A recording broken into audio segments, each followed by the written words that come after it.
রান্না করে খেয়ে এসে কমেন্টে জানাবি কীরকম হয়েছে খেতে। ঠিক আছে বন্ধুরা,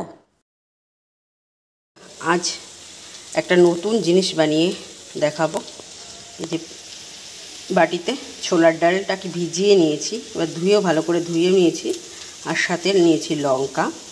এটাকে পেস্ট বানাবো, একদম পুরো মিহি করে নয়, বেটে আমি দেখাচ্ছি। 4টে পটল নিয়েছি, মুখটা ছাড়িয়ে নিয়েছি। এবার একদম কুচি কুচি করে এটাকে কেটে নেব। ডালটাকে দেখো আদা বাটা করে নিয়েছি, একদম কিন্তু মিহি করিনি।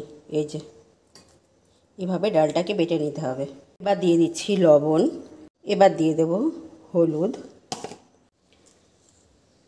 এবার দিয়ে দেবো জিরের গুঁড়ো, দিয়ে বেশ সেটাকে ভালো করে মেখে নেব। এবার দিয়ে দেবো গোটা জিরে। চলো এবার এটাকে ভালো করে মেখে নেব। এটাকে খুব হালকা হাতে মেখে নিতে হবে, একদম চেপে চেপে মাখা যাবে না, তাহলে জল বেরিয়ে যাবে। মাখা হয়ে গেছে। নমস্কার বন্ধুরা, কেমন আছেন সবাই? সোমা ব্লগে সবাইকে স্বাগতম জানাই। আজ নতুন একটা রেসিপি বানাবো পটল আর ছোলার ডাল দিয়ে। তাহলে চলুন সঙ্গে থাকুন, ভিডিওটি দেখতে থাকুন। কড়াই বসিয়ে দিয়েছি, এবার দেব। তেল গরম হয়ে গেছে, এবার দিয়ে দেব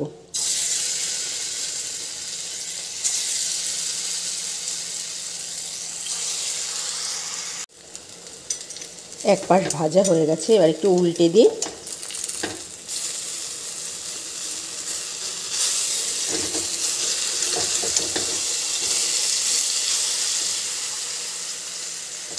আবারও ভেজে নেব,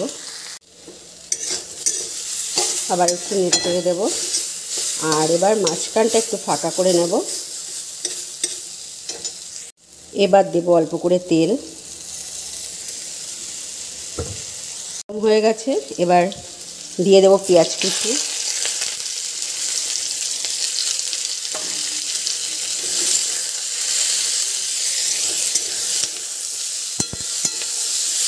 চলো ভালো করে ভেজে নিই। এবার স্বাদ ব্যালেন্সের জন্য দিয়ে দিলাম একটু চিনি। আর ভাজাটা রেডি হয়ে গেছে, এবার নামিয়ে নেব। সব কিছু খুব সুন্দর ভাজা হয়ে গেছে।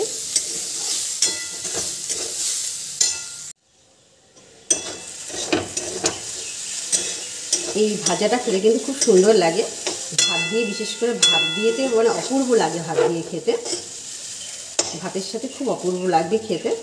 আপনারা এরকম বাড়িতে একবার ট্রাই করবেন, যদি আমার ভিডিওটি ভালো লাগে। আর আমার ভিডিও যদি আপনাদের ভালো লাগে তাহলে আমার পেজটিকে ফলো করে দেবেন, আপনাদের বন্ধুদের সাথে শেয়ার করবেন। আর ইউটিউব থেকে যদি দেখে রাখেন তাহলে আমার চ্যানেলটিকে সাবস্ক্রাইব করে দেবেন। সবাইকে অনেক ধন্যবাদ। ভালো থাকবেন, সুস্থ থাকবেন। ফিরে আসবো নতুন কোনো ভিডিওর সাথে। নামিয়ে নিয়েছি, কমপ্লিট হয়ে গেছে আমার পটল আর ছোলার ডাল ভাজা।